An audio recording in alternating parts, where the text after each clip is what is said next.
Welcome to Grave Discussions. I am one half of your favorite horror duo, Barnabas. And I am the other half, Samael. Welcome, one and all, to episode 105, Ghostface Takes Manhattan.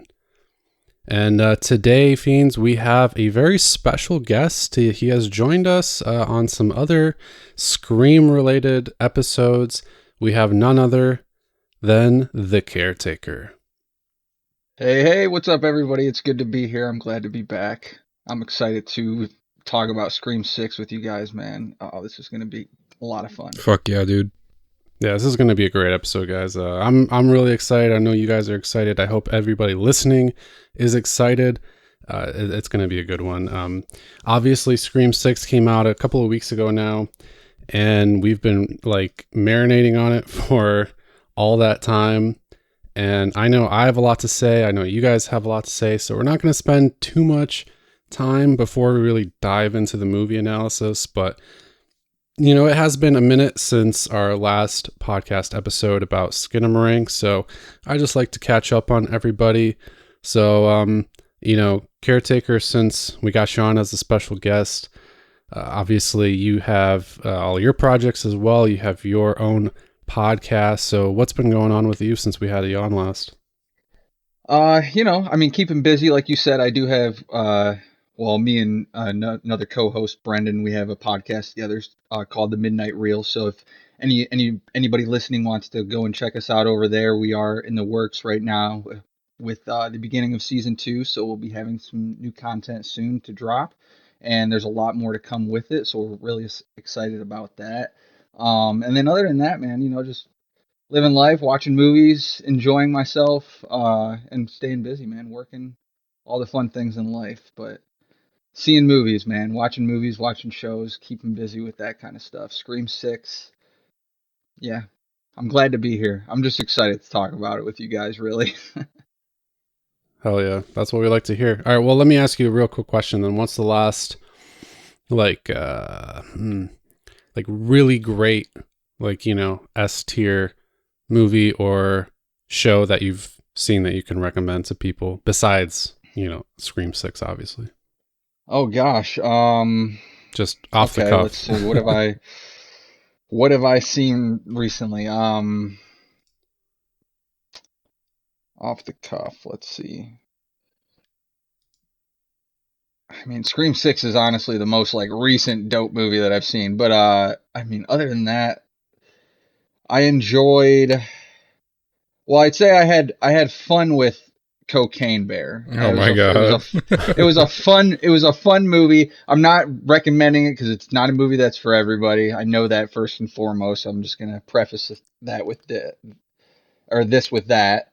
And but you know, I had fun with it. So that's the most kind of recent one, other than Scream 6, that's standing out in my mind. Mm-hmm.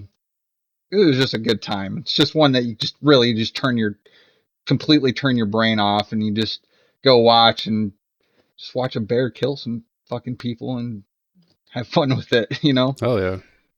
But I don't know.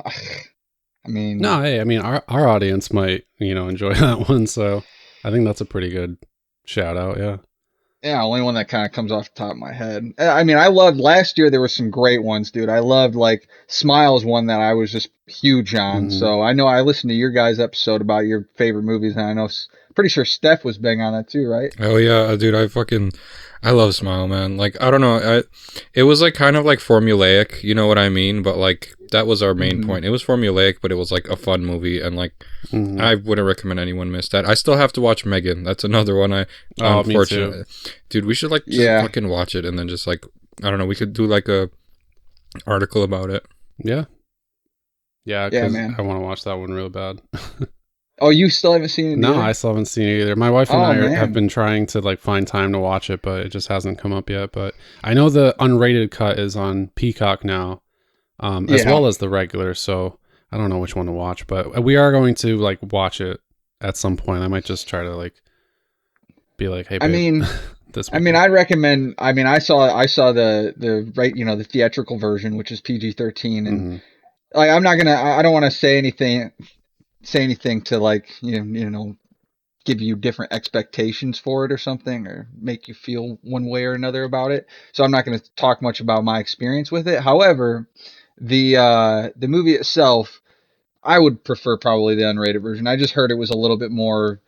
Uh, you get more to your scenes, I guess. You just get more meat to the bones, more bloodiness and fun stuff I in think the that's what I unrated want. version. So Yeah. I would say definitely if you have the option between the two, I would go with the unrated version. Okay. 'Cause I don't think it really takes much out of the movie, and it only adds like some of that stuff is what I heard, and what I read anyway. So Okay. Yeah. Well, obviously that's a 2023 movie we're all gonna need to see, especially Sam and I for our end of the year lists. I'm sure it's gonna be a contender. So yeah, I plan on seeing it very soon. All right. Well, Sam, what about you? What's been up? Can you also give a recommendation? Something cool you've seen lately. Doesn't have to be horror, but obviously it can be. Does it have to be newer? Just something you've seen lately. Okay, I've been rewatching Jane the Virgin on Netflix, and that show is the fucking bomb. I would highly recommend Jane the Virgin to anybody who loves like drama, romance, and comedy. Like I know. You watch Jane the Virgin? Yes, I do. Fucking sue me. There's tea in every episode.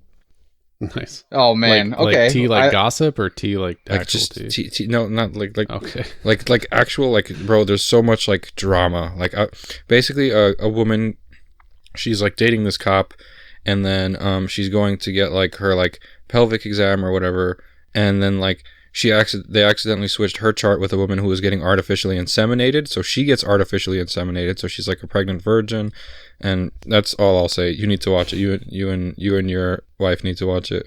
Okay. All right. Cool. Yeah, she likes stuff like that. Yeah, my girlfriend, she loves that show, or she loved it when it was out and on, and she watched it and told me to watch it. I never did, so it's interesting to hear. It's pretty good, dude. I mean, we're just rewatching it. I think my fiance's in the other room watching it right now without me because she's like, I'm gonna watch some Jane. Hopefully, you don't miss anything. I'm like, of course I'm gonna miss something. There's like tea bags in every episode, and she's like, yeah, there is. Well, all right, awesome. I guess if I have to go. We recently just saw the new season of You, which was pretty good. I know I told. Same. Fuck. Yeah. I forgot about that. I don't know. I liked it because I hadn't seen the first two seasons, but I liked this one because it's got kind of that murder mystery angle to it in the first half. The second half I was a little iffy on, but yeah, I kind of was taken aback by that, honestly. There were still some redeeming parts to the second half, but overall I enjoyed it. I finally saw Interstellar, which was incredible.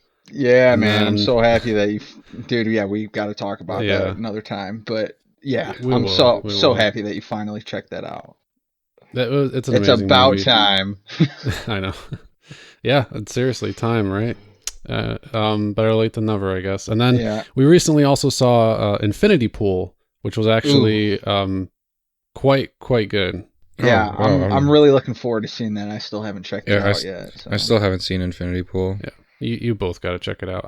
All I'll say is that I definitely still prefer Possessor by like a small margin, but they're both really good. And Infinity Pool is crazy. So I think you both would probably enjoy it. Yeah. Nice. Well, I'm really looking forward to it. I wanted to mention one thing that I watched recently that I had never seen before, and you guys are going to be like, "What? You never saw that before?" I just checked out like a couple days ago or a few nights ago, The Burning. Oh my god! Yeah, that is probably my top 3 80s slashers. Dude, it was awesome, man. I was like, how have I never fucking seen this before? I have no idea. As I was watching it, I was just like, because like I've heard people talk about it, and for whatever reason, for so long, I just always forgot about it when I wanted to watch something that was, kind of up that alley. And so I would just do rewatches or whatever. And then like the other night, I was just like, The Burning. Oh my God, I got to watch it tonight. Yes. And dude, it was great, dude. It was such a good, like just a good, fun 80s slasher that was built on that, like that cool, like, basically kind of like Friday the 13th type story. Yeah. But like it was just done so well in its own way, and it stood off on its own. Like the whole obviously the intro, the whole like theme of the movie, the title of the movie, the burning, how they burn them, and it was all really good, and it was just a lot of fun. It was a Dude, fun, that was like, fun yeah, that's movie. definitely one of my favorites. There's some other ones that I have from the 80s you probably haven't seen. I mean, I like Slaughter High. It's scored by Harry Manfredini, the guy who scored the Friday the 13th movies. I think Mm-hmm. that one's a solid one too. There's also like fucking Slaughterhouse. I mean, there's a few like really good hidden Prowler. gems in the 80s. Prowler's really good. I'm just looking at my movie Ooh, poster for Prowler. it right Okay, now. yeah. Prowler's really solid, and Tom Savini did the special effects on that one, so they're fucking Ooh, brutal. yes. Okay, Mm-hmm. I got to see Mm-hmm. Prowler then. That sounds great.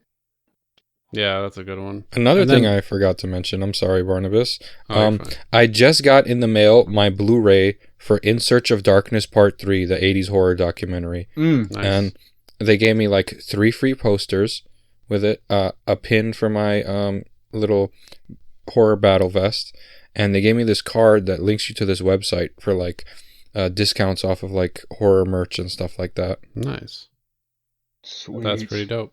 That is sick. All right, guys. Well, that's all awesome, but I think it's about time that we get into the meat of the show with Scream 6. So why don't we take just a quick minute, go to the bathroom, whatever you guys got to do, and then listeners, we will be back very shortly with our analysis of Scream 6 on Grave Discussions.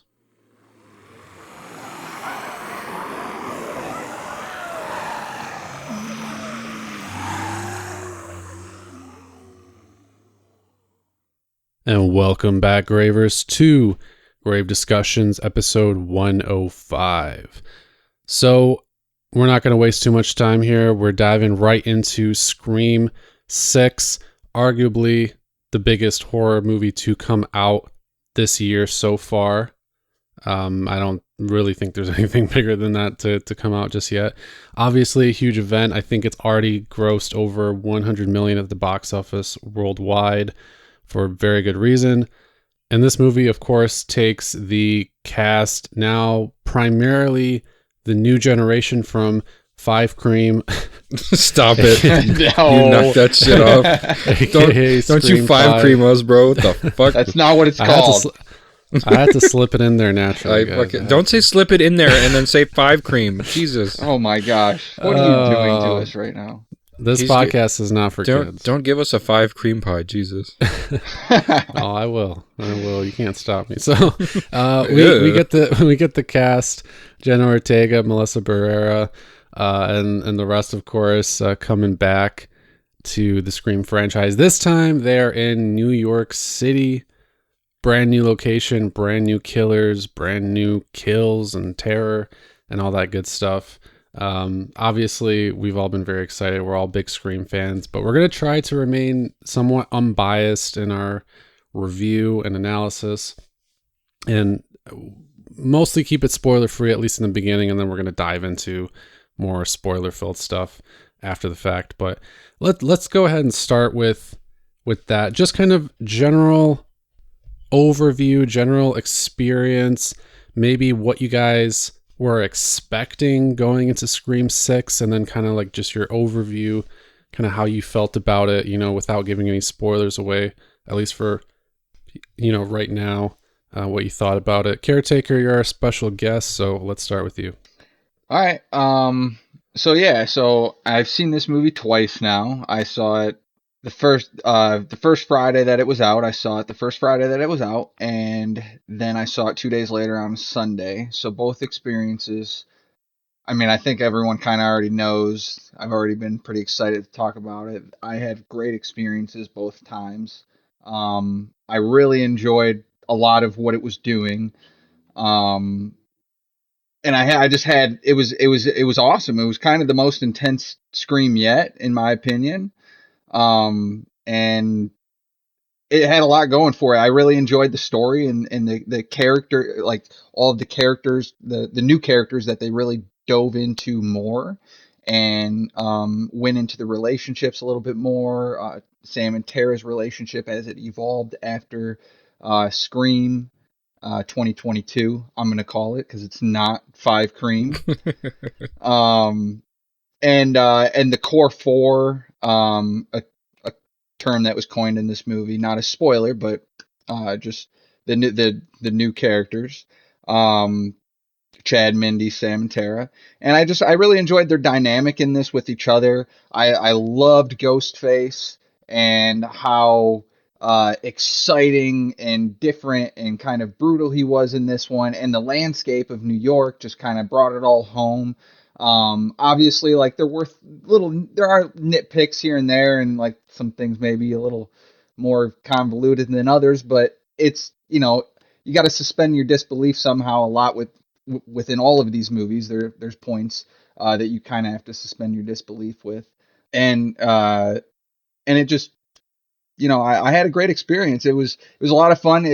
What did I expect? I mean, I expected it to be. I really, I enjoyed five, and I watched it, quite a few times at this point, and every experience that I got after initially seeing it, I felt like it's kind of grown on me a little bit. Some of the characters grew on me a little bit within some of those rewatches, and at least, even more recently, before I had watched six, I did a rewatch of all the Screams, and when I got back to Scream five, I did enjoy like different characters for different reasons a little bit more. Like Chad was somebody who really grew on me, so it was really kind of cool to see him in the new one, having survived Scream 5, and seeing him in Scream 6, and kind of just having his character be fleshed out a little bit more, letting Mason Gooding get a little bit more screen time in this one was it was really fun to watch, and kind of like who his character was in this one was, it was a lot of fun because he had a lot of charisma in 5, but they just didn't, he didn't have a lot, to work with because there were so many new characters, and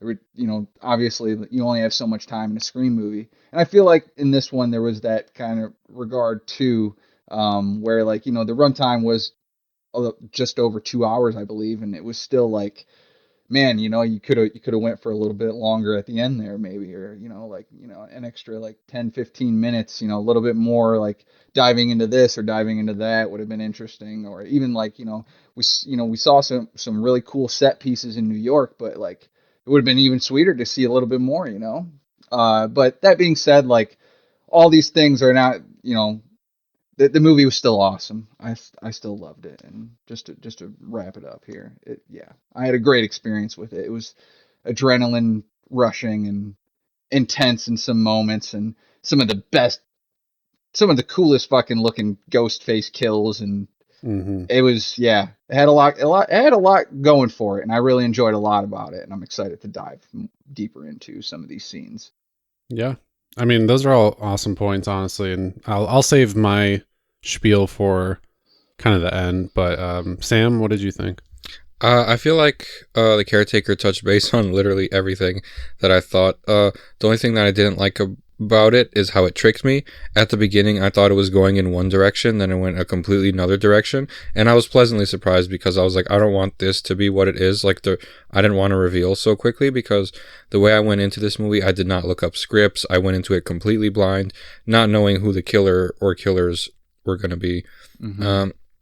And that's the way I like to do it, because I feel like if I get any sort of information, it kind of ruins the experience for me. Like the one Bill Skarsgård Airbnb movie, I forget what it's called at this point. Barbarian. I went into that completely blind, and I completely enjoyed it. I went into all the new Halloween movies, and I had read the script previously to watching them, so I was just like, ugh. But this one I didn't. Kind of tricked me at the beginning with that opening scene. Yeah, and I love the way the movie started out with like you said, seeing Tara and Sam's relationship evolve, and right off the bat they start giving us character development. They're bringing back Chad and Mindy and showing like, how everyone is coping with trauma by like really sticking together initially, and like having that core four like solidarity throughout the movie, where that trust is like solid the entire time.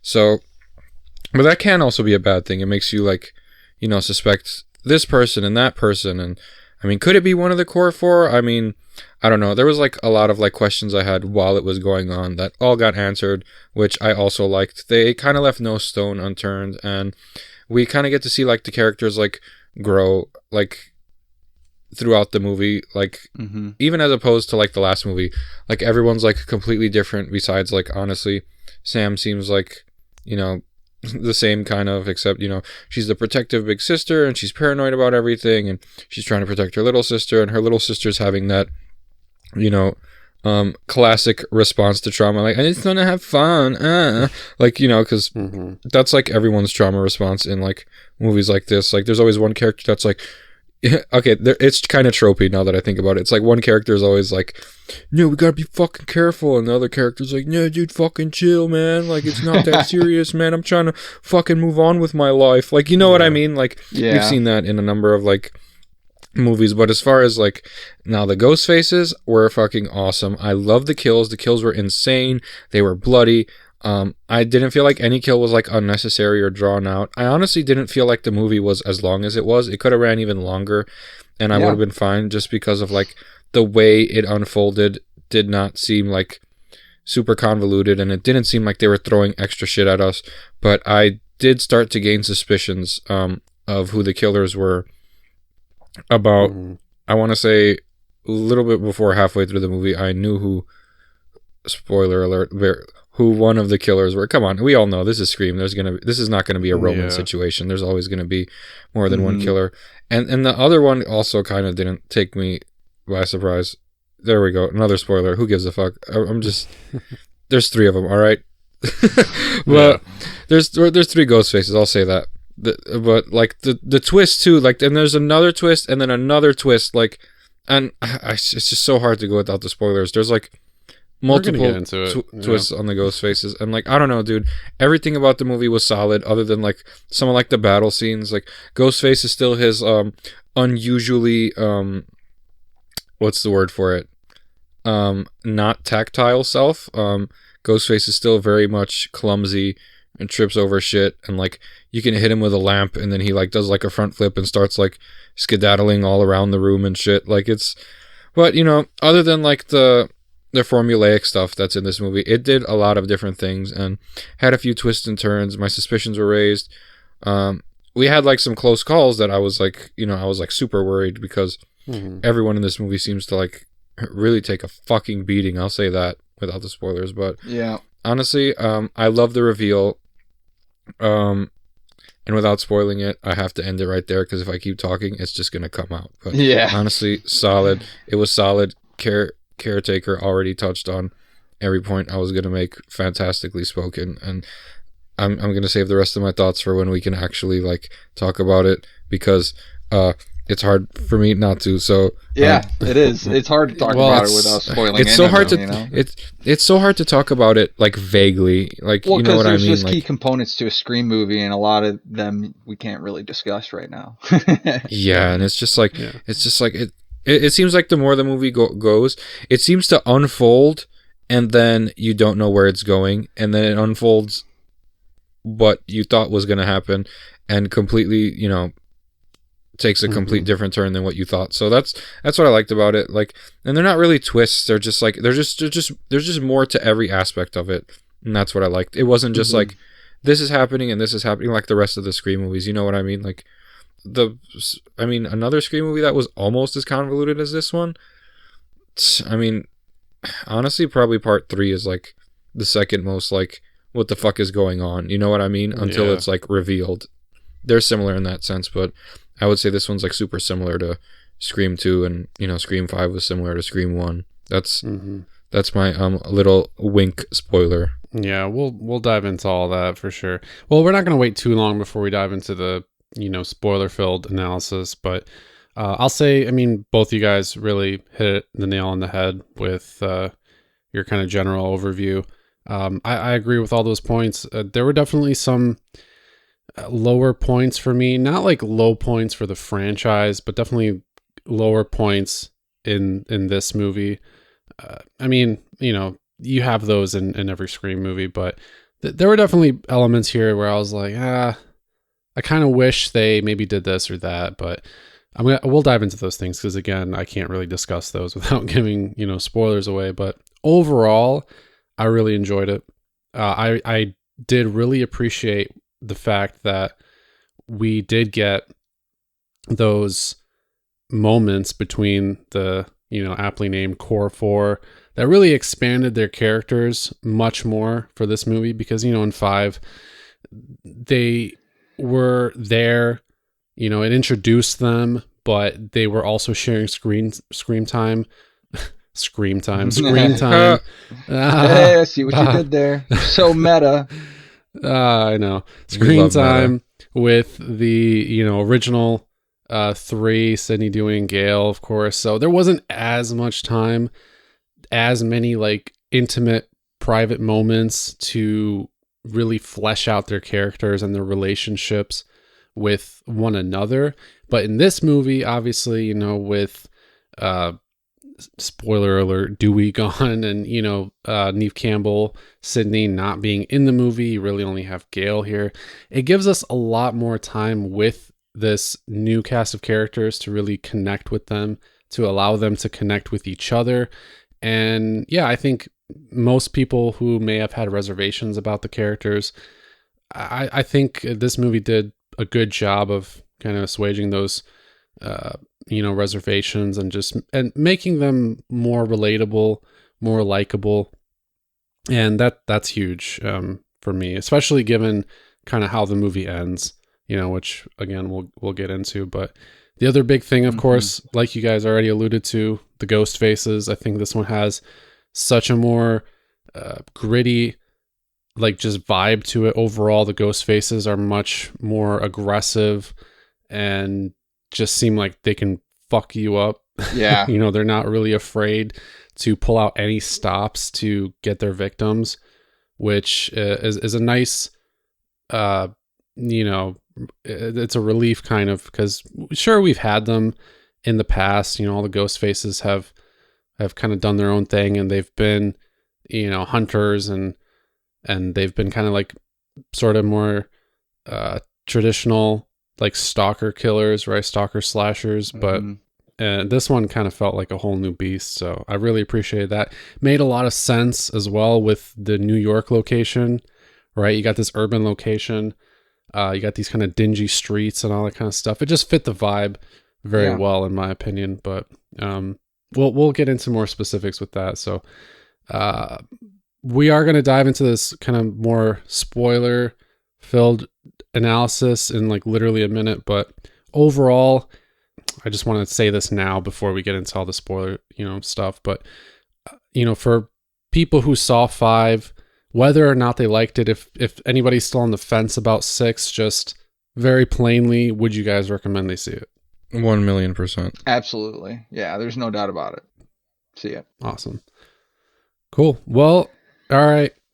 This is the time. If anybody's listening that has not seen Scream 6 yet and you don't want any spoilers, feel free to peace out. Obviously, we'd like you guys to stay until the end of the episode, but I think we all completely understand if you don't want any spoilers, because we need to get into really the meat and potatoes of Scream 6. We got to talk about everything that happened, because that's the best way to really just kind of analyze the movie and talk about it more in depth. So if you have seen it, or if you don't care about spoilers, feel free to stick around. But I mean, let's get started. Let's just start right from the very beginning. Obviously, we can address things like, cinematography and all those technical elements, but let's just start right from the intro, because it's such an iconic aspect of Scream. I mean, started in the first one with Drew Barrymore. Every subsequent Scream, we've had like some kind of killer, opening scene that really kind of introduces the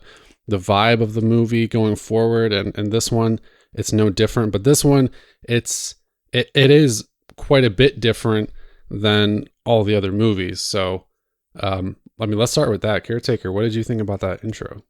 Yeah, man. The intro was good, man. It was different, and you love to see something different, especially at this point in the franchise. Especially something that's different, that's done well and interestingly. And it, obviously we're in spoiler territory now, so I don't know why I'm dancing around it. Obviously it was so interesting to see Ghostface rip off his mask in the beginning. You know, I had a feeling, you know, that they might do it because generally when the slash comes, that's when the title comes, and you get that title card of that, you know, Scream 6 or whatever. And obviously after he did that slash, it just sat on him, and I was like, he's about to pull his mask off. And then bam, he pulled his mask off, and I was like, okay, this is different. And like I didn't know what to expect from there. If you know, obviously in the beginning you're having all these thoughts, you're thinking like, okay, is this how it's going to be the whole movie? Like, are we going to know who the killer is or who like one of the killers are? And we're gonna see him like interact with, you know, the core four, obviously, that you don't know that that's her name at that point, but like all the characters in the movie, like, is that how this is gonna be? This is gonna be interesting. And then you see him walking home and he passes by Tara and he knows Tara, and you're like, okay, is this really where this is going right now? And then obviously he gets home and then kind of sets in that different vibe a little bit, and then obviously the phone call comes and you're like, okay, this is where this is going. But I thought it was all done really cool, and interestingly, I love Samara Weaving, and it's funny like the reaction that people are having online of oh, you know, I can't believe you just wasted Samara Weaving like that. Like, you know, she'd be so good for another role. And like, it's so funny to me because like they kind of already have their cast, you know, for these movies. So like adding in new characters and keeping them alive is, you know, it's tough. Like obviously they did that Mm-hmm. with Danny in this one, but he had more of a connection to the group, obviously, and like her character didn't. But the thing is it's funny to me because like Drew Barrymore in the first one, like they always get like these, especially in the first one, like a big name actress, a person that everyone like wants to live and wants to see Mm-hmm. survive, and then they just kill them off like that, and then there's this backlash about it. And I just think it's hilarious that that's what's happening right now among like just, you know, some fans and people out there. It's that Janet Leigh effect, though. Yeah, You no, it know, absolutely is. if Yeah, Hitchcock wasn't afraid to do it, then why shouldn't Belly Open and the other guy, right? Like, why shouldn't exactly. they be afraid? Yeah, exactly. And I love that Tyler about it. Gillette. So I thought it was really interesting. I love the way that it was done. And then like Mm-hmm. the brutality when you see you know, the whole scene, like Ghostface, I'm gonna go on record right now and just say it. Like the MVP of these movies was never Nev Campbell. Like I love Nev Campbell and she's a Oh yeah, wonderful final girl, but it is Roger L. Jackson. Yeah, dude. He is the unsung hero, the guy who deserves all the credit for these movies, man. Especially like, well, not all the credit for all of these movies, but you know what I mean. Like he's yeah. the MVP. Like his voice is Ghostface, and his consistency and the way that he's able to like say, you know, the way that he's able to just like what's the word that I'm looking for? The way that he's able to, Like convey a yeah, message. it can Like, you know like what I mean? yeah, the way that he's able to use his voice and speak and convey like the words that he's saying and use different, you know, pronunciations for different things in different ways and really just manipulate his speech and the way that he like is Mm-hmm. able to like bring his voice up and down and like the calmness, and then like when he gets going and gets aggressive and like gets really, you know, that just everything that he does with his voice is just incredible. And like he in this movie, like he just rocks it out again, and it's just so much fun to hear like new Ghostface dialogue and hear how he's playing with that voice and that character.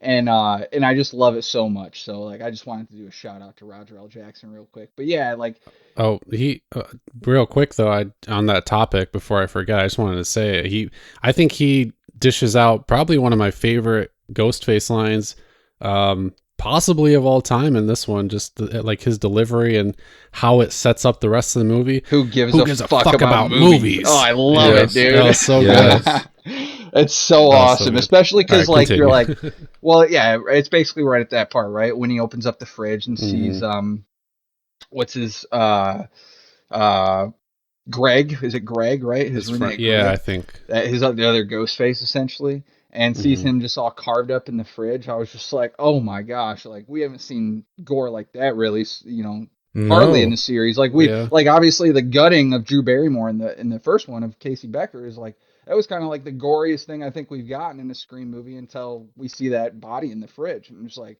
Hmm. holy shit, like damn, okay, that's what this movie's setting up to be like. And Hmm.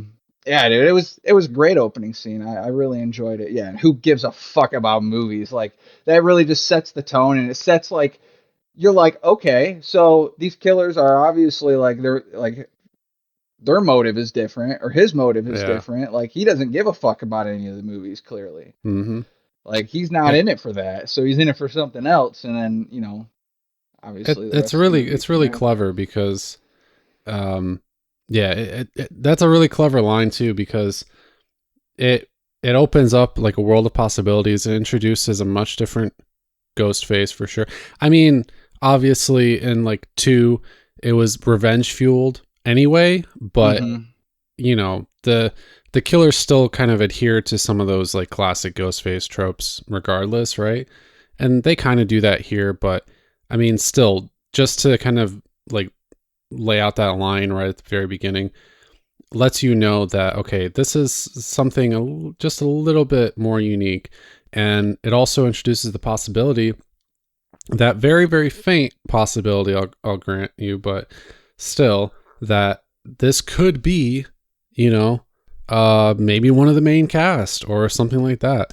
Obviously, Mhm. with that line, it wouldn't be like Mindy, but Right. there were a lot of people. There were a lot of people who thought like, oh, maybe it could be, Tara or Sam or whoever, or Chad or somebody. I don't know.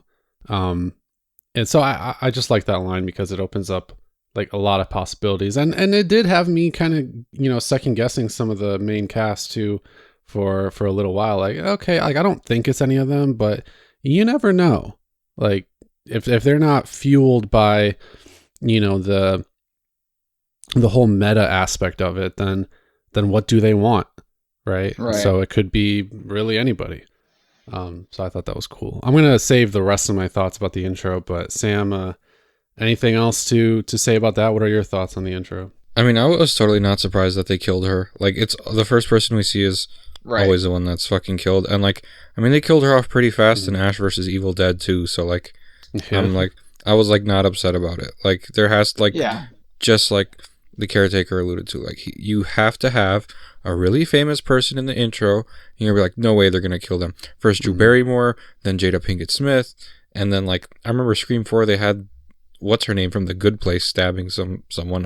Yeah, it I was don't like remember their Anna names. Paquin and Kristen Yeah. Bell, right? Yeah. Yeah, yeah, and Kristen Bell stabbed her, and like, I don't know, dude. Like, Mhm. I feel like that's necessary for like an opening. Like, show someone that like is like hot or likable or like even a douchebag, and like just murder them. I mean, they Mhm. murdered Cotton. They murdered who'd they murder in 4? What was the actual opening to 4? Does anybody It was, remember? I think it was Amy Teagarden and her sister. I don't remember their names. Yes, It's yes, you're kind of, right. You're right. Yeah. like the intro, like Scream 4 intro is like, it's good, but like it is kind of like, since it's like 3 intros kind of in one, and then like it goes to the main Mhm. intro, and then the main intro is kind of, it's kind of cut short just because it has the other 2 intros.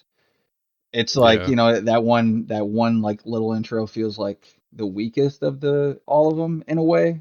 Like if you take out the first like 2 stab movies in the intro. Like it's still a good intro, don't get me wrong. Like I still really like that intro, but at the same time, like it is definitely has the most forgettable like intro kills in a way. Yeah. Honestly, I yeah, and agree. I was glad they kind of tricked us with this one. I was like, are they really about to like show us who Ghostface is? And then when he got a phone call and it was Ghostface on the phone, I knew, I'm like, this is not going to be our Ghostface. Mhm. That's this long-haired like Mm-hmm. random Yeah. dude who's No. just like, I'm gonna kill fucking Tara. Like, okay, sir. It's pretty clever though, honestly, that they kind of, not completely but mostly, dismiss the whole cult of Ghostface thing right at the beginning, because I think, at least I know, Caretaker, you kind of had that idea in your mind about the whole like kind of cult of Ghostface, like maybe it has something to do with that. And obviously, later on we saw the whole Ghostface museum and everything. So sure, there is some of that, but that belonged to those guys, and they were killed off right at the beginning. So I mean, I still kind of had an idea, like, okay, like maybe it still has something to do with this, but I think a lot of people assumed that like those would be the killers. It would be somebody who was kind of fanatical about all the previous, Woodsboro murders, and who was just essentially kind of piggybacking off all those, sort of, revering the history of the Ghostface murders, who wanted to kind of pay homage to the entire history. That's why they had all these collectibles and stuff like that. And then they just pretty much, like I said, kill off that whole theory right at the beginning of the movie. It's very ballsy. And I'm still not sure how I ultimately feel about it.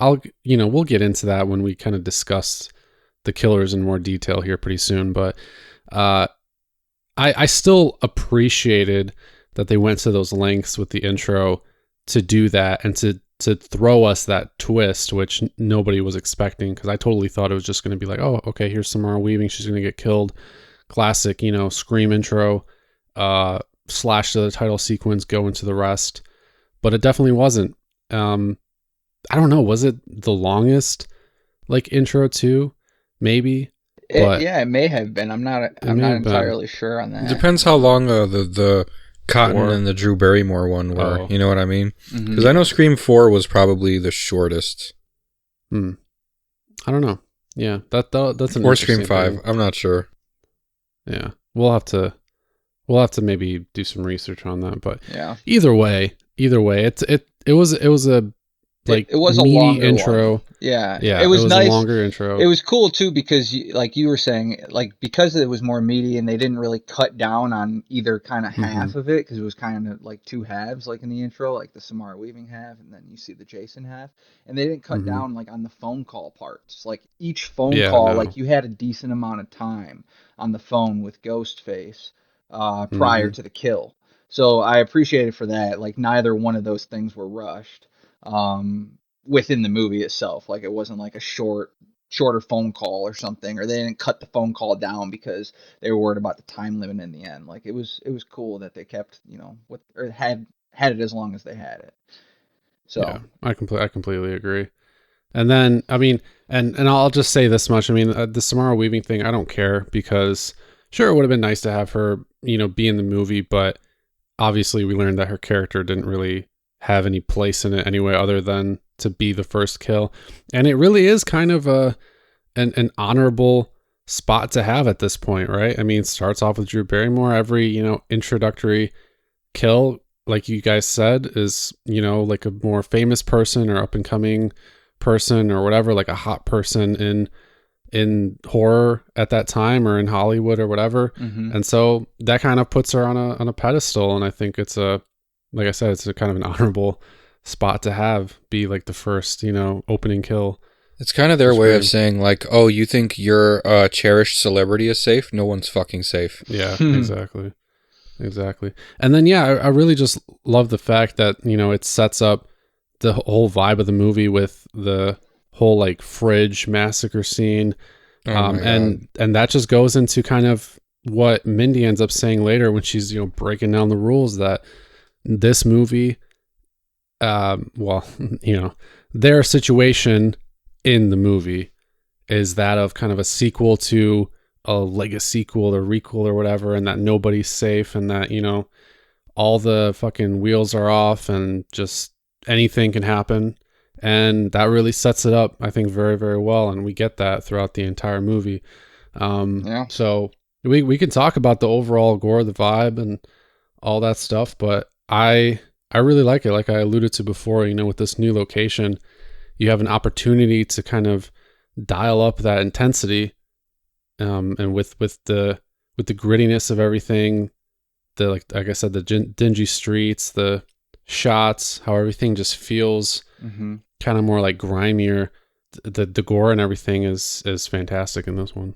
And the whole, it's New York, so nobody gives a shit if someone's trying to kill you out in public, because it's New York and it happens every day. Just like Jason Takes Manhattan, when they're like, can somebody help us? And then nobody cares until they're in the crossfire, in Jason Takes Manhattan. No one cared until that they were about to get killed, until Jason kicked down the door to the restaurant. Then the guy behind the bar is like, hey, what are you doing? And no one cared at the liquor store until Ghostface walked in with the knife, and then and then he took the shotgun, and then everyone's like, yo, let's skedaddle. You know what I mean?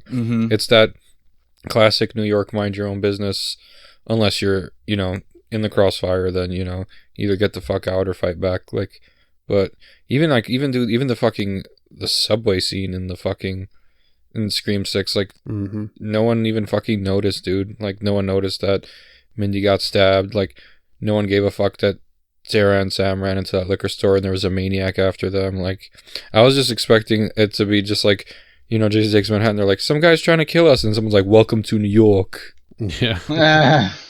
Honestly, that would have been a great callback, but I mean, I guess they can only do so many Easter eggs. I know. Jason. You know what I found a great callback in the intro, just like the idea that Ghostface is Jason in the beginning, and he's watching, you know, Jason Takes Manhattan, and it's like his name is Jason. And he's like, he's the killer, and he's like, hey, fuck yeah, like he specifically put that movie on. I just thought it was interesting how his name is Jason, and he's the I didn't killer, even notice and that. it's like, okay, I kind of see what you did there. Yeah. No, that was a really slick little meta as fuck. Yeah, callback for sure. I like that. It's good. It's a funny little. And they were watching Jason Takes Manhattan on the TV. Yeah, that's what. Yeah, he threw it on when he got home or whatever, and I was like, oh, like obviously you realize that first. At first, you're like, okay, cool, and then like I thought about it later. I was like, his name was fucking Jason. Yeah, I didn't even catch that when I was watching the movie. I don't think, but yeah, that's a good catch. Kind of funny. Sure. And then they kill. You know, they obviously gets killed off and it goes a completely different direction, which is funny in itself. But yeah, dude, the set pieces in this movie, they were great, dude. Like there were a lot of fun set pieces. Like you said, like I feel like maybe they could have gone a little bit bigger in some like they did go big, like don't get me wrong, but like like maybe more characters, you know, kind of reacting more, seeing more things, or like you know, I thought, you know, the Halloween aspect again, like they only really had like the costume party at the beginning, and then the, you know, the costumes at the end, kind of on the subway train, and there wasn't really much Halloweeny stuff going on outside of that. I didn't feel like. That's true. So I do like I kind of sense the missed opportunity with that. But yeah, other than that, like the set pieces were awesome. Like the whole bodega scene was fucking sweet. It was so much fun, dude. I like it was intense. It was a very intense scene, and like that's what I loved a lot about this movie is it really felt just like a fucking ride. Like you just you hopped on and you went for a 2-hour long Ghostface ride, and it was just like had a lot of adrenaline and a lot of thrilling moments, and it was just a lot of fun. And these scenes, like the way that the bodega scene played out, and how like, you know, typically, like in a story like this, Ghostface isn't just gonna walk into a fucking bodega in the middle of New York fucking city and follow these two girls in there and just start offing people, and you know, just you want to fuck with me? I'll kill you. You're in my way. No less. Oh, I'm gonna take your shotgun. I'm gonna fucking kill you with it, dude. And like how quickly he like went after them after the phone call. He just went for it. Yeah, and like fuck he it. Just like that was crazy. We've never seen, like, especially out in public like that. Like he just ran up and grabbed Tara, and then it fucking led all the way up to the fucking liquor store, and it was like I was not expecting it to like take off right then and there. They got me with that, honestly. Yeah, well, and that's, I guess. Oh, sorry. No, go ahead. I was just going to say, and that's, I would imagine, I think that's Detective Bailey at that point. For sure. How good in he the Ghostface costume. Probably. So, like, I feel like in this movie, like, he was more, like, hurt and unhinged by everything that you kind of see at the end and reveal, obviously. But I feel like he, like, would have just killed him on the spot as opposed to even wait. Like, he didn't give a fuck about the mask thing or her wearing the no. He would have just put it on her after he killed her, I feel like. So he was just, like, at that point, he was just like, if I could fucking kill him, this is my fucking opportunity. I'm going to kill him. Yeah, definitely. Which was another, like, just really cool thing. Because it just felt like all bets were off at that point. It was like, okay, like, someone really could die. So I was just going to say that. Oh, I agree. What I was going to say was just that whole aspect, I think definitely lends really well now in hindsight to the fact that these killers' motivation is really not fueled at all by like stab or, you know, the history of Woodsboro or anything like that. Like it has nothing to do with that. They don't care about conventions. Like they're really just using the whole Ghostface persona as a means to an end, right? Essentially, and that they just they don't give a shit. They just want to like complete their mission, basically. Yeah, just like Billy Loomis's mom. Exactly. Yeah. So Exactly. yeah. Now looking back at it, I like that. Like unhinged, just unhinged. Yeah, exactly. Just like her and fucking Randy, like when she pulled him into the car and just like fucking mollywop. Like you could tell the unhinged Ghostface is, here comes spoilers, the dad of the previous killer. I was not that surprised, but I should have been less surprised because, I mean, this trilogy is kind of mirroring the original. In the first one, the killer is the boyfriend and his friend. In the second one, the killer is the mom of the previous killer and some unhinged motherfucker who's like, I'm going to blame the movies. I want to be in the news. I want to get caught. And this one just took like, pretty much omitted the Mickey part and was like, yeah, it's the dad. So I feel like for the next movie, I think the killer is either going to be Tara or Sam's long lost sibling, or they're going to go the straight up too obvious sibling route, and it's finally going to be Sam as Ghostface having some sort of psychotic break after 2 traumatic events. Yeah, well, I mean, if they are mirroring it, then it's just probably going to be one killer, right? Yeah. And so, I mean, it would make, I guess, sense for it to be Sam, or like you said, it could be Sam finally related to them or something. Sam finally succumbing to the inner Billy Loomis voices. Yeah, right. I mean, she kind of did at the end, although she still ended up, I guess, being good, but she still succumbed to that. She put the mask temptation. On. Yeah, she donned the whole outfit. Yeah, the whole outfit, and took his knife and everything, and was essentially Billy for a minute to to put down Detective Bailey. So yeah, but I don't want to jump the gun too much on that. I mean, I do want to discuss the killers, of course, but all I was going to say is that the gore and everything, the location, I think really lends to some of like my personal favorite individual scenes in possibly the entire franchise in this movie, and then that's like the bodega and the subway mainly. I mean, I think the whole ladder sequence. I thought the apartment the ladder sequence was also cool. I loved that sequence. That was very and it's such the way Annika and the way Annika dies, the way she falls off that ladder and just smashes her fucking face into that dumpster, and like, oh my god, it was such a brutal kill. She was already just fucking gushing blood out from that horrible stab wound that she got from Ghostface.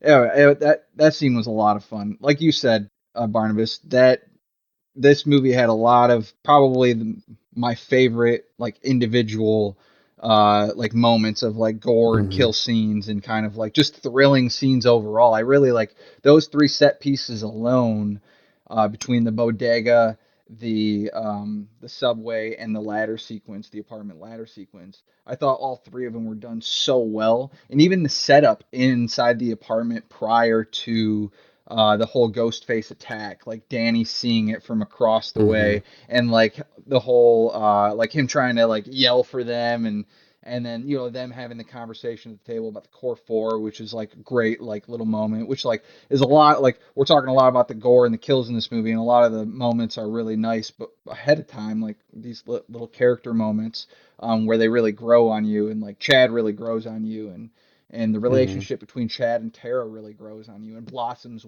within the film. But anyways, yeah, like all those sequences are so much fun to me, and definitely some of my favorite in the franchise, I gotta say, along with you, Barnabas.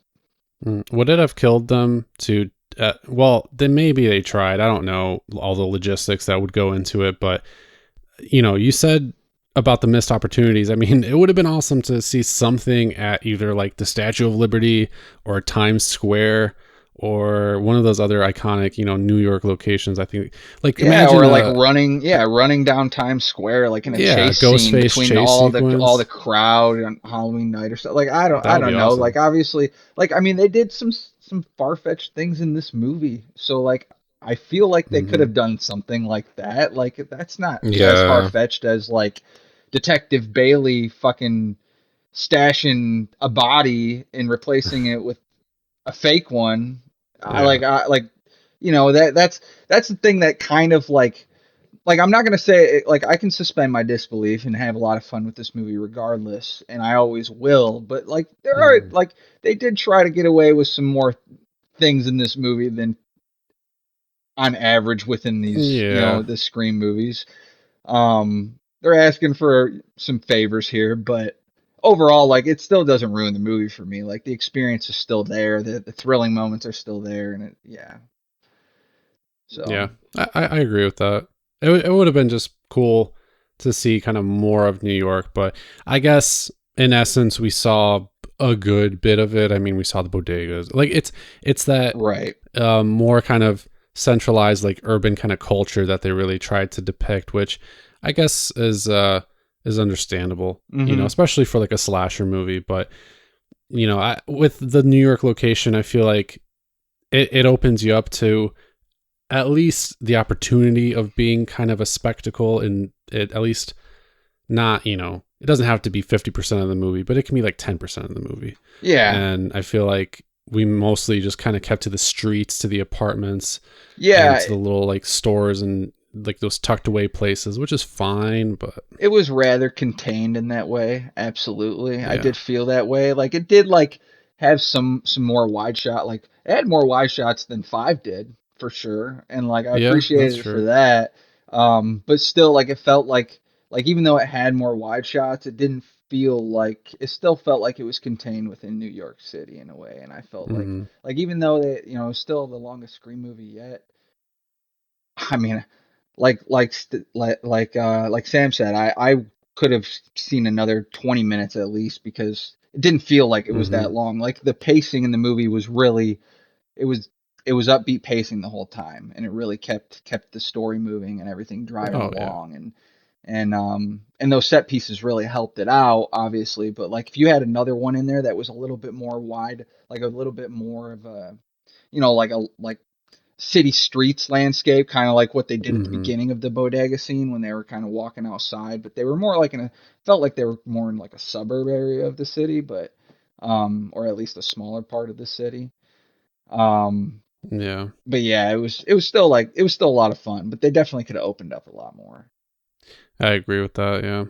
Well, we kind of already kind of glanced by the whole killers angle, so why don't we just get into that, get that out of the way? I still have a few things that wanted to discuss, as far as actually things that I thought could have been maybe better. Um, I guess this also maybe counts as so. I don't know what your guys' opinions. I'm curious to hear. Uh, Maybe the one big gripe for me personally is maybe the killer reveal. I think maybe I'll warm up to it over time, but I mean, I like Detective Bailey as the killer. I really wasn't expecting. I guess I should have, with how it mirrors the original trilogy, but and the fact that it's essentially like satirizing itself now, right? But Detective Bailey was cool, but I don't know. I was a little underwhelmed by the killer reveals, especially because when you look at the kids, who is it? Jack Champion Mm-hmm. as what's his name? Ethan. Yeah, discount Evan Peters. That's what I thought. Yeah, Ethan, and then Liana Liberato as Quinn. I was kind of looking at them. I was like, all right. I mean, I guess when you explain the whole familial connection to, him in Scream 5 to Richie, right? I was like, okay, fine, I guess. But I was thinking about all the Ghostface moments in this movie. I was like, I don't know. I don't really see Ethan or Quinn like being this crazy aggressive, like maniacal, homicidal Ghostface, at least in like a lot of those scenes. Yeah. But like I also don't want to believe it was just Detective Bailey in all those scenes either. And so with the kids especially, I was like okay, fine, I guess, but I didn't love the killer reveal. No, I thought the reasoning like made sense, and I was like, Yeah. honestly, the moment I knew it was Detective Bailey is when he called and said it was Kirby. I was Mm-hmm. like, oh, it's him. He's Yeah. trying to like misdirect people. Great. Yeah, that's kind of what I knew too. I had suspicions prior, but I wasn't Hmm. completely sold on him. Like I suspected Ethan. I did suspect Ethan quite a bit, and the other thing was like, he lied about being in econ class, and Chad. Nobody checked up on that. I was like, they're just gonna Yeah. believe him? What? Like Yeah. what? And like I kind of knew Quinn wasn't dead. Like I suspected her, honestly. I did not fall for it at all because she's the only person besides the person who was like dismembered that we didn't see die on screen. Yeah, Yeah. That's a good point for sure. And I mean the fact that she is the daughter of like a police captain or whatever detective. right. So they can like stage whatever essentially, like you pointed out before, Caretaker. So I mean, yeah, I definitely had my suspicions. There was also a scene, I think, like after Annika died, where they were outside and Detective Bailey was out there talking to Tara and Sam. And I don't remember exactly how that went down, like word for word or whatever, but something there kind of triggered my suspicions as well with Yeah. Detective Bailey. I was like, maybe something's not right with this guy. Like, not everything's kosher with him. Mm-hmm. And I kind of suspected it. I will say the Quinn thing. Well, he said he's lost Maybe two of his I'm just dumb. I children. didn't. Yeah, Yeah, and so you knew yeah, that he lost someone else that wasn't Bailey hmm or Quinn, not Bailey, Quinn. yeah. Maybe that was the thing that kind of rubbed me the wrong way. But maybe I'm stupid. I didn't really expect the Quinn thing, honestly. And then I wasn't sure how I felt about Ethan. I felt he was definitely like way too much of a background character pre-reveal He was like the to like Mickey. not be. Like you expected Yeah, him so much that like he wasn't a suspect. Yeah, yeah. like I think that's fair. to me, I felt like the opposite. It felt like you're supposed to suspect him, so you think that he wasn't a suspect. It just like Chad, like none of them checked up on that. They just believed him, and I was like, he's a fucking liar. And it was funny because I Hmm. was watching the movie with my brother. My brother pointed out Quinn, and he was like, she's still alive. She's the killer. She's one of them at least. And I was like, yeah, I mean that's a good that could be true. And I then also like thought it was like really stupid how at the end, like the detective like was like revealed at the end, and then when they were like gonna reveal the third Ghostface, one of them is like Mindy question mark? No, bro, it's obviously yeah, his right. daughter. He wouldn't just kill his own daughter. Yeah, She's so blind. I was like, Mindy, yeah. how do you That think? was Why that did was a you little think weird. Mindy was underneath that third mask? Yeah, I don't know. I honestly wasn't Was that sure like who a to. was that like a line like in that was thrown in there because in Scream 2, Sydney goes Gail when she sees Gail walk in, probably that's what I'm and it Yeah, thinking. was like that just a could be it. relation to that in some form. Yeah, a little callback. Yeah, possibly. I mean, I don't know. For a minute there, I was like, wait, is it Kirby? But no, I was like, no, it couldn't be. Well, let's okay. So I guess I think we're all like kind of on the same page. I mean, yeah, it made sense, but Yeah, still a little underwhelming. Just based on how Ghostface was, I guess I was expecting it to be somebody like besides Detective Bailey. I was just expecting it to be somebody like a little more menacing or more yeah, kind of like like blow your maniacal mind or a little bit whatever. more, like with Yeah. whoever it's gonna I don't know. be. Or He was kind of suspicious to me because he was also a fucking serial killer in the Hulu uh Into the Dark Flesh and Blood fucking. Oh, really? oh, He was the Yeah, dad I didn't see that. that killed like the mom, and he kept his daughter like he was like watching over his daughter because she's like agoraphobic or whatever. Are you talking about the detective? so he's done this Yeah, the before. detective. Oh, Yeah, okay. he was He's a Yeah, a murderer. he jabroni. was fine. I'm just saying like his like kids, I don't know. I didn't really believe them as like Yeah, well, when you start thinking about them as running around in the Ghostface costume and who killed who, and you start thinking like, okay, if this was Quinn, yeah. yeah, I don't know how much that really makes sense, but Plus, she looked so much smaller in the Ghostface outfit, just like when they revealed yeah, Emma Roberts, to be Yeah. the killer in Scream right. 4, and you're like, that doesn't look like Ghostface. But that's the thing with these movies, though. In some regard, like they ask you to just kind of Just go go with with it, it, I guess. Yeah.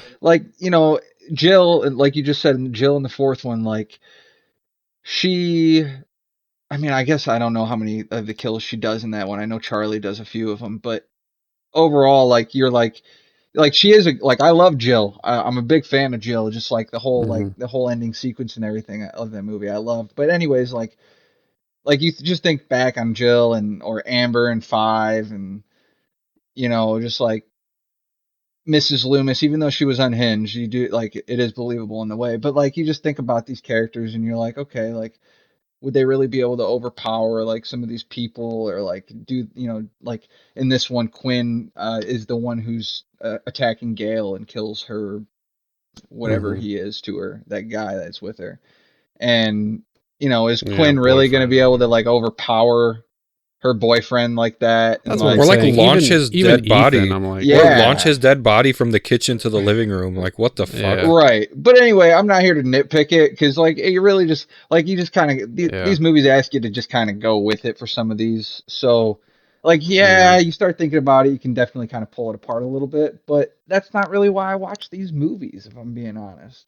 No, that's Like, that's as fair. long as they don't go, like, completely off the rails, Hmm. I respect, at least, some of the decisions that they make, Well, in a well, way, because you get a better overall experience. Like if you're like, okay, well, if she's a killer, it's going to be more like stupid and she's going to be terrible and falling down everywhere and she would probably get caught, honestly. But like, yeah. I don't know, or Gail No, would I can honestly probably understand kill that. her, honestly, but Yeah.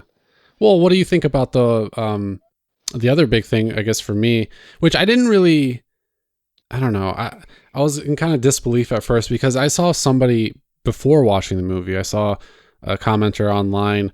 One of their gripes was like the fact that everybody just takes so much fucking damage and then they don't die. And then I was like yeah, watching the movie, and by the end of it, I was like, okay, like this person's got to die, right? Like Gail's got to be dead. And then it was like, dude, Chad's got to be fucking dead. Chad's Yeah, got to be Like, dead out of all of Chad's the them. new like they all got to be dead. Chad's the And new Dewey now. He is the yeah, new Dewey. I like when he was being stabbed, I for sure felt like he was dead. I was like, mhm, oh no, because I love Chad, so I was like bummed. I was like, fuck, dude, yeah, not I, Chad. It was like it was emotional, sad. I was sad. I was definitely sad when he got fucked up at the end, and that would have been a hell of a way to go out too. By the way, like that it would have whole been, fucking yeah, sequence was just or fucking Gail for that brutal. matter. But Gale too. But yeah, dude. And then everyone ended up living, and like, so it kind of takes away a little bit from those scenes. Like upon second rewatch, watching that Chad scene, it was still like, it was still brutal and great to see, but it kind Yeah. of takes away from the effect. Like it's like, Well, okay, he yeah, lives. I It's agree. I cool. mean, I think it sets a weird precedent too because on one side of the coin, I'm like, okay, I know that it's a little tropey for slashers too. Like this happens in other slashers. Like people get like stabbed or whatever, like all the time, like a bunch of times, and then they survive. It's a movie thing, right? Mm-hmm. Because like you said, you have to suspend some disbelief. But like, how much is too much? And then it also sets the precedent of like, are these people, because Chad got like hella stabbed in Scream 5 too, and he Yeah, fucking survived, and He the got same stabbed in thing. the and he got stabbed in the dick. Like, Yeah, Yeah, like, is he the Terminator or something? he's not only getting stabbed, guys. Like he's literally like waiting. Like the whole end sequence still like hasn't Hmm. happened, and he's just laying there bleeding out the whole time. yeah, But that's the like one time that being I'll said, suspend like my there disbelief. are so many survivors in real life out there that have been stabbed, multiple Oh yeah. times and have had, multiple many stab wounds and lived through it. So like it is believable in one sense, but like in another sense, like when you watch it happen, you're like, okay, he's getting stabbed badly, and then you think about it, you're like, Hmm. okay, the ambulance didn't get there for probably at least an hour Yeah. or I don't know. I 45 think minutes, and it's like, yeah, I don't know. maybe at least one person should have died. Like I think this would have been the perfect opportunity for Gail to die. Don't get me wrong. I love Gail. I like the character. I love Courtney Cox and all that. But I think it would have been a good moment for her character to go, because then it officially like passes all the torches on to the new cast of characters. And then if you're going to have a legacy character be in it, just have it be Kirby, you Yeah. know?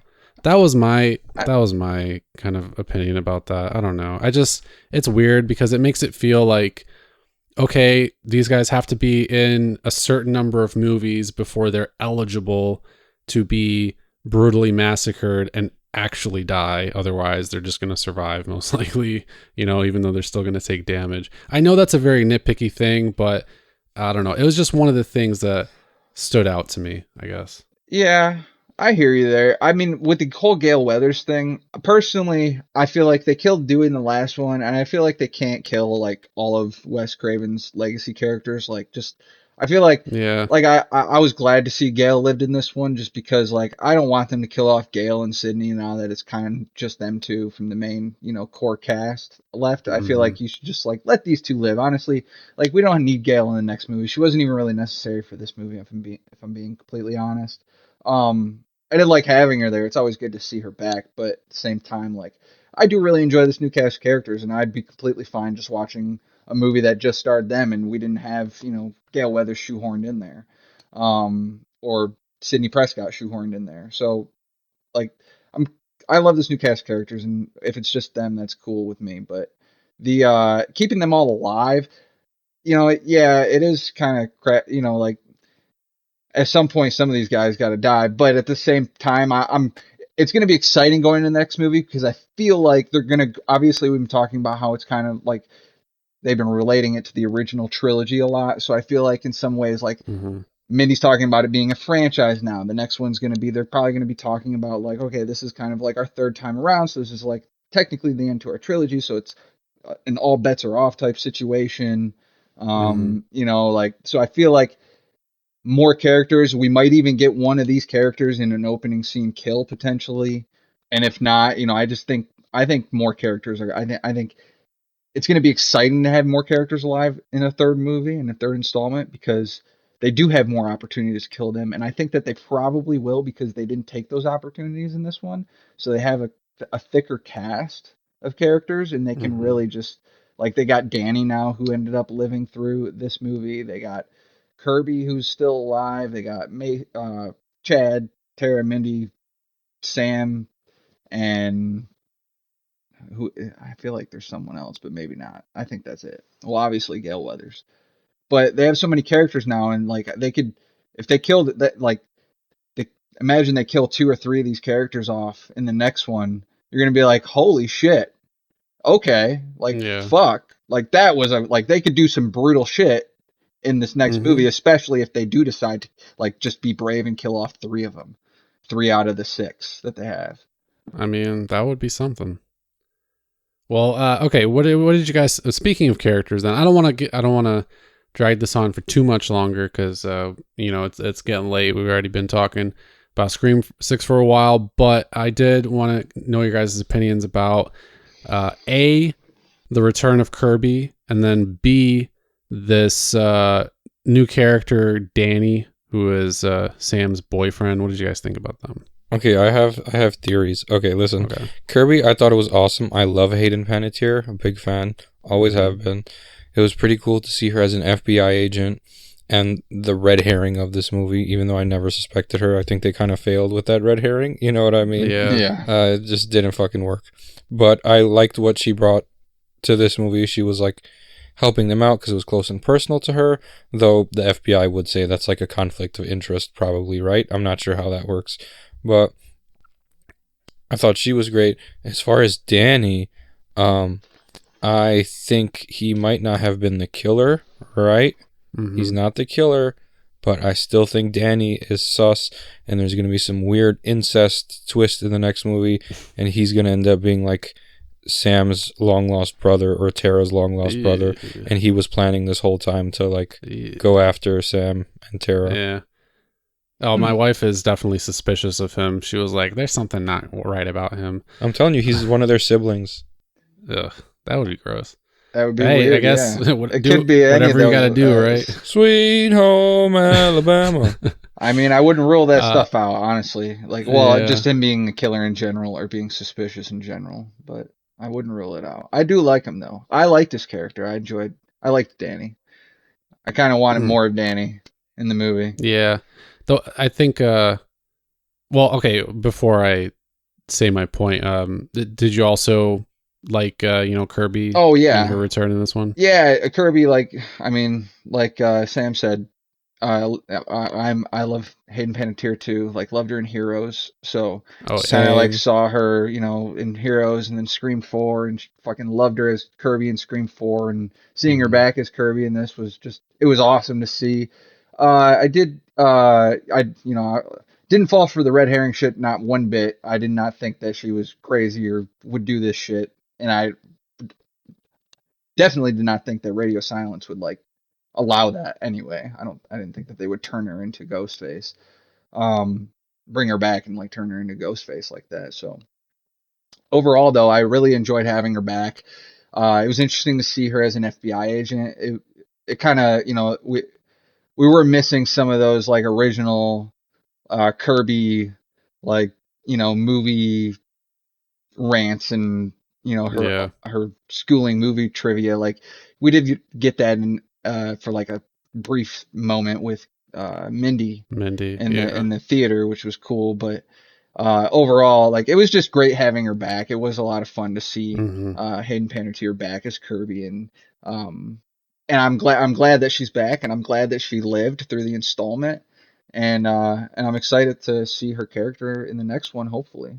Yeah, I think both of these characters have the potential to uh, bud even more into something more interesting. Like you said, Sam, I mean, with Danny, I think there's potential there to do something cool because otherwise, I don't know if it makes as much sense to just introduce him and then let him live and be so close to the two leads, right? So I feel like something's got to give with his character. Mm-hmm. Because it's not going to be like the fucking uh, cool quintet or some bullshit like that, right? With Yeah. Danny all of a sudden. So Mm-hmm. I feel like, yeah, something might happen with him. But, and then Kirby, I also really liked a lot. It would have been nice to get a little bit more into like what she's been up to, like a little bit more of Kirby and kind of her backstory. Or, no, not backstory, but you know what I mean? Kind of her in between Scream 4 and 6, other than just, oh, I'm in the FBI now. Yeah. Right. But Yeah. but I know that this movie was really more about the core four, and so maybe we'll get that in the next film. But overall, I enjoyed her inclusion. I think Danny was an interesting character. There were some moments where I wasn't like super thrilled with the guy's acting, Josh Segarra, but I don't know. It was Yeah. fine. I mean, overall, I mean, I thought his acting was fine. I didn't like it didn't blow me away by Yeah. any means, but also like it was just like I felt like he played that character well. Like the Hmm. character just seemed like a pretty like Yeah. laid back dude overall. Hmm. Like Hmm. and yeah, and I did enjoy his character. I guess that's all I wanted to say. But yeah, I didn't his performance wise, I thought it was fine. I didn't have any issues with it Yeah, it's fine. overall. Yeah. And then obviously, the kind of big thing at the end is Sam donning the, Ghostface costume of her dead father, Billy, and the knife and everything, and kind of going ballistic on Detective Bailey, which I think also sets up, another interesting angle for Scream 7. So I'm not sure what's going to happen with that. I mean, I know a lot of people thought she was going to be the killer in this one. It's still very possible, I guess, that she could snap and become the killer in the next one, but I don't know. It's an interesting ending, and I am curious to see what happens, especially with like most of the protagonists surviving. Can So we talk about that hilarious scene when Gail was on the phone with Ghostface and she's like, "Can you hold on a second?" He's like, "Wait, yeah, what?" And then she just hangs up on him. yeah. I think that was the Yeah, first that was time good. anybody's ever put Ghostface on hold. Well, Yeah, there were oh some cool yeah, it is. moments. It is. I was gonna say because Sydney called Roman in the third one, but she didn't place him on hold or anything like that. Yeah. I can't remember if there was another moment like that, but it was a cute moment. I mean, it just it's the epitome of her character. Just doesn't give a shit, and she's been through this how many times? 6 times now, and she's just like, you know what? I'm over this whole phone conversation thing. Yeah. So she was badass for that. Well, I will say that. Yeah, and another thing with Gail, I've been here, I've just seen people complaining and saying stuff about how like stupid, like Gail was in her room and stuff, and like after I had the chance to like think about that a little bit more, I was just like, I don't know, Gail, that's kind of her character. Like she likes to go in harm's way and try and fucking hunt down the killer if she has a Yeah. weapon. Like she will do that, and she's been known to kind of do that in these movies and just put herself in harm's way all the time. And so, like her coming out of the room, I really don't have a big gripe with it. But I think it's interesting how a lot of Mhm. people are talking about that and how like, oh, that's just a poorly written choice for her. Like it's just that shows bad writing. And I'm like, okay, you guys are just trying to find stupid shit to complain about. People do stupid shit all the time in movies. Oh yeah. I And mean, like, I don't even if think they that's didn't, the they wouldn't be dumbest horror thing that movies. Gail's done. Like, at least she had a gun when she came. It's not like she came out of the room with like a fucking club and she was just gonna try and Yeah. swing it at Yeah. Ghostface. Like, she had a gun, so Mhm. um, Yeah. but yeah, anyways, yeah, back to what we were talking Well, about. I was just gonna ask if you guys had anything else you wanted to discuss. We're a good hour and a half ish in, and I don't really have too much else to talk about, really. I mean, we could talk about the technical aspects, but I feel like we've discussed that sort of within our discussions of all these other scenes and elements. And yeah, I mean, I really have no problem with the cinematography or the score or any of that stuff. I mean, I thought it was all pretty fantastic. They Hmm. did manage to squeeze in the Red Right Hand song by the goth band Nick Cave and the Bad Seeds, Yeah, like they did with every other movie. Yeah, So I thought that was pretty cool. that's true. that was cool. And they did also squeeze in the Dewey theme for a moment there from the second one Yes. from Scream Oh 2, my which was gosh. another throwback to Scream 2. Oh, there are a lot of really Um, nice callbacks in this movie I for guess sure. I would like to bring up we haven't really done a full deep dive into it, but the whole like Richie twist, like Hmm. I thought that was a really cool like the people themselves, the killers themselves were a bit underwhelming. Like I did, Detective Bailey, like especially after seeing a second time, because like the first time you see it, it's always different, and you really have to rewatch a lot of these end sequences to maybe appreciate them a little bit more. And eventually, over time, a lot of these movies can just naturally grow on you, and the characters do too. Like that's just how it's happened with me for Scream 5, and how it's happened with me for Scream 4, and so on. Especially even Scream 3. Like I appreciate that movie a lot more than I used to. But it's just like with this one, like the characters at the end, like the character reveal, it was underwhelming the first time, and then a couple days went by and I saw it again, and seeing it again, it still was underwhelming in a way, but I did like I liked Detective Bailey, Dermot Mulroney's performance as Detective Bailey in that whole end sequence like a little bit more. I appreciate it a little bit more. It was a bit zany and a bit wacky, but it was still a lot of fun. And I really liked that. But aside from that, the whole Richie angle I thought was really interesting, and it really like did a good job of diving into Richie's backstory a bit more. And I Hmm. loved like the whole theater. I thought was really unique and a different type of set piece, but it like fit kind of within the story and what they were doing with like Richie and his obsession with Stab and just and Jason and his friends like who had this obsession and everything. Or I don't sorry, what were they his friends? I don't. Yeah, they were, right? They or that's why they put it in his name, or did Detective Bailey just put it in their name? I can't remember it.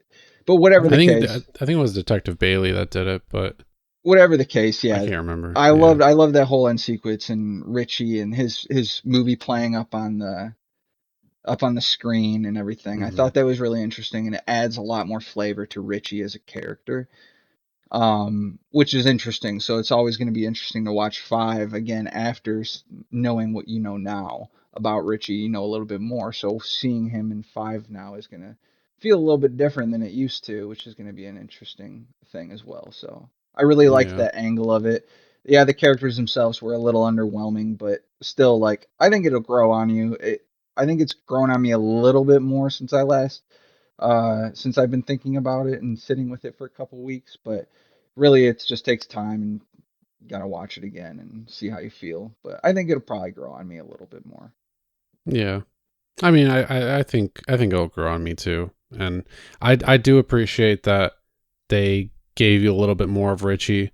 Obviously, you know, his family being the killer seeking revenge, it makes total sense for them to at least want to showcase their son and his passion. And even though they're not really into movies, or and that's not their motive, they understood why Richie did what he did, and they wanted to kind of fulfill his goal, essentially. Yeah. Okay. You know, Yeah, that's so right. Yep. yeah. Which, yeah, I think that's why they ultimately kind of did what they did, especially with the whole, like, you know, leaving each previous killer's mask at the scene and all that type of stuff. So it wasn't really them. It was more about, yeah, like doing Richie's thing for his sake. So yeah, I mean, I did like that. It was almost an afterthought at the end, just because it was like right there, and there really wasn't too much. I mean, they did make some mentions to Richie like throughout the movie, so I guess that was also kind of a hint that, like, oh, maybe it has something to do with Richie. Yeah, well, and I But mean, all the Ghostface calls are coming from Richie's phone, which is like a right, clear indicator. It's like, well, who else has his phone number? yeah, yeah, I agree. Yeah, exactly. Yeah, definitely things that you notice on a subsequent watch. But hmm um, yeah, I don't know. I don't really have too much else to mention. I mean, real quick, obviously, I just wanted to mention, when we were talking about callbacks, all the little nods and Easter eggs and things to classic like horror villains and stuff, and on the subway scene was another really cool scene. Um, but so I really loved that. The hmm But Babadook. yeah, I mean, The Babadook overall, just chilling in the yeah, background because Tara Babadook, mentioned him in the previous movie. yeah, Yeah. yeah, you know, obviously like Freddy, Jason, I think Michael Myers was also in there, and then Samara Weaving's character from Ready or Not, Pinhead. I mean, there were a bunch of cool little Halloween costumes hmm and Easter eggs for like other iconic horror films. So that was definitely cool. I mean, the movie overall was really sweet. I know, you know, I nitpicked like maybe a couple things, but overall, I really enjoyed it. I love the vibe. I hope that Seven continues with that, keeps that energy, if not get, you know, even more like ballsy and gory and just absurd with the kills. I mean, that would be sick to see, like you said, Caretaker. If, you know, if they're really going with this franchise route and it's, you know, no holds barred, then that would be a fantastic thing to see. But yeah, overall, I really liked the movie. I think I gave it like a 4 out of 5 on Letterboxd. hmm I don't know what you guys rate it, but I think I gave it a 4 out of 5 on Letterboxd as well on both viewings. I'm sitting it right at a four out of 5. So yeah, like you said, man, I really enjoyed it. It was a lot of fun to watch. It was a ride. And the meta commentary was a little bit uh they didn't like they still had it in this movie, but it felt like it took a back seat to just like the thrill ride that was this movie. yeah. And I appreciate it for that. I've always wanted to see just kind of like this nonstop Scream movie, and this movie kind of it really kind of gave that to us. And something that we didn't mention that I kind of wanted to mention real quick was that the kill of the doctor, Sam's doctor, Mm-hmm. was cool. And I do really Oh, love that was cool. I thought that was a cool kill.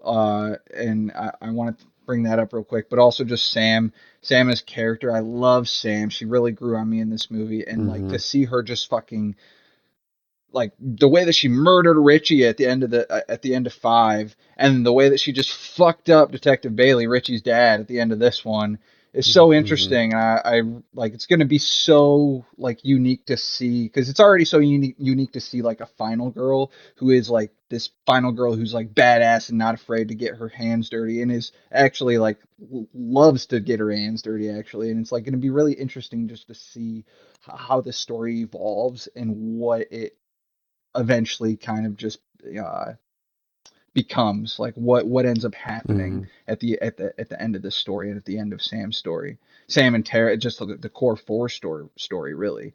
And yeah, it's exciting to see this type of character with Sam though, and her just like being as ruthless as she is and enjoying it. It's going to be really unique to see the growth of this character throughout these movies. So I'm really looking forward to Yeah. the end of or to the next chapter of the Scream series. Same. Sam, what's your rating? Out of 5 or out of 10? Because like, Yeah, out of 5. out of 5, I would also give it a 4 out of 5. Just like, suspend your disbeliefs and yada yada yada. Like in the whole like, yeah, just keep it going. Like, don't pay attention to the little stuff. I mean, and I'm very like detail oriented, so I paid attention. Like at the end where Sam and the detective are like running at each other Oh and my they tackle God. each other, and he's holding a gun has a and he still gun. has I bullets. know. Yeah, Yeah. It's crazy So because stuff- it goes it's off as just soon stuff as like they that. run into each other, and I was like, come on, why? Just take the gun out of the fucking scene. Like you don't have to have him Yeah. have the gun in that scene. You can just he just walks up there and he's got a knife or something. I don't know, and he doesn't have to have a Yes. gun. Like why have him have the gun? Like it's just kind of stupid. Yeah, some of those little things were Yeah. a little hard to look past, but at the end of the day, like you guys said, I mean, it's Scream, it's a horror movie. You kind of have to just look the other way on some things because, we can look at any movie under a microscope and be like, this doesn't really make any fucking sense. Yeah. But then, you lose the opportunity for some suspense, some dialogue, etc. So it's fine, I guess. But yeah, like you said, Caretaker, the last thing I want to leave off with is, I mean, we could deep dive into this, but I don't want to at this point. But the meta aspect does kind of get lost, but I guess it kind of plays into the vibe and the killers as well. They don't really give a shit about the movies and the meta aspect. So I guess in that sense, it almost makes some sense for the actual meta element of Scream to take a backseat here and just play more into the action. But it is something that I still want to see them exploring.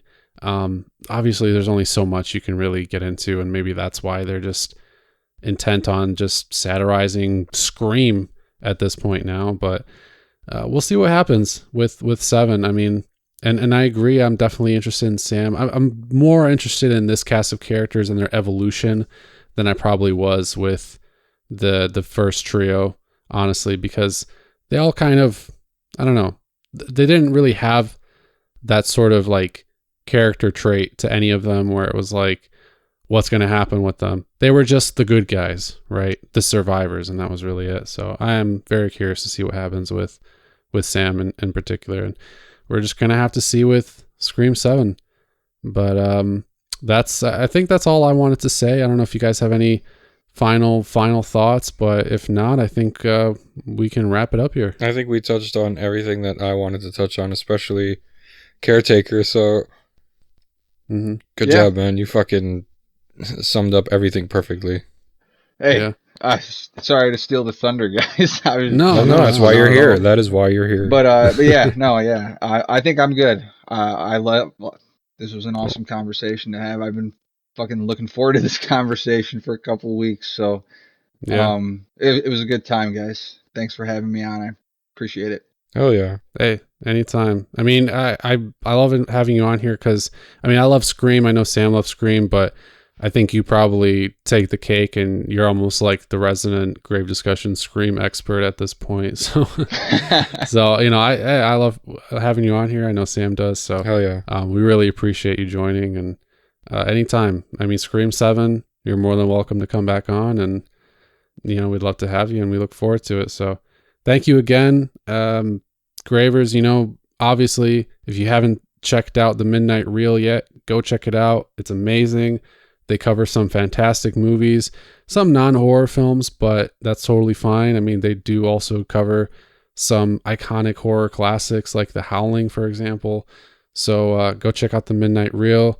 Caretaker, where can they find you guys? We are on Facebook, Instagram, Twitter. You can check us out on there. We also have TikTok, and you can also catch us on Apple, Spotify, and Google Podcasts for the Midnight Reel. And like I said earlier, we will be releasing some new things soon. We got season 2 starting up here within the next month. So expect a new episode within the next month. And then also we got some new content rolling out. We're going to be doing some new things for the podcast we're really excited about. So just stay tuned, everybody. Yeah. Awesome. And Sam, where can they find more grave discussions? They can find us on Apple Podcasts, Spotify, Stitcher, and the most important one, gravediscussions.net, where you can check out our host bios and our previous episodes, because we've been doing this for years. So go on, check us out at gravediscussions.net. Yeah, that's right, guys. And also, if you haven't yet, you could check out the brand new YouTube channel, Grave Discussions. So far, I've got a few episodes of Barnabas's Boneyard, where I just go over some new stuff that's been coming out. We're definitely going to have more content on there as well. And that's something to look forward to. Subscribe on there if you haven't. Go check us out on all your favorite podcasting platforms, the website. And yeah, in the meanwhile, we're going to have a new episode out pretty soon, hopefully. And until then, we'll see you next time. On Grave Discussions.